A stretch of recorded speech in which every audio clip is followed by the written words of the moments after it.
भाविक तासन तास रांगेत उभे राहत आहेत, मात्र हेच भाविक आपल्या देवाजवळ पोहोचल्यावर त्यांना नेमकी कशी वागणूक दिली जाते या दृश्यांमध्ये बघा. मुंबईतला प्रसिद्ध नवसाला पावणारा अशी ख्याती असणाऱ्या लालबागच्या राजाच्या दरबारातली ही दृश्य आहेत. मंडळाचे कार्यकर्ते भाविकांसोबत गैरवर्तन करत असल्याचं दिसून आलंय.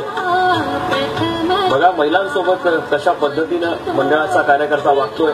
व्यवस्था ठेवताना त्यांना ना वयाचं भान झालेलं दिसतंय, ना महिलांप्रती कुठली काळजी दिसती.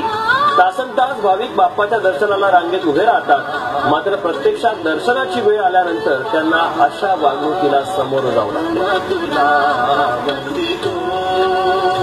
नवसाला पावणारा राजा अशी लालबागच्या राजाची ओळख आहे. या राजाचं दर्शन व्हावं यासाठी तासन तास भाविक रांगेत उभे राहतात, मात्र जेव्हा बाप्पाच्या चरणी माथा टेकवण्याची वेळ येते, जेव्हा दर्शन घेण्याची वेळ येते, तेव्हा मात्र त्यांना अशी धक्काबुक्की केली जाते. रांगेत उभं असताना ज्या मंडळाच्या कार्यकर्त्यांनी सुरक्षा पुरवायची असते, तेच कार्यकर्ते जर महिलांना अशी धक्काबुक्की करत असतील तर आता मंडळ त्याविषयी काय नेमकी कारवाई करणार आहे. महत्वाचं म्हणजे एका महिला पोलीस कॉन्स्टेबलला देखील या कार्यकर्त्यांना धक्काबुक्की केली.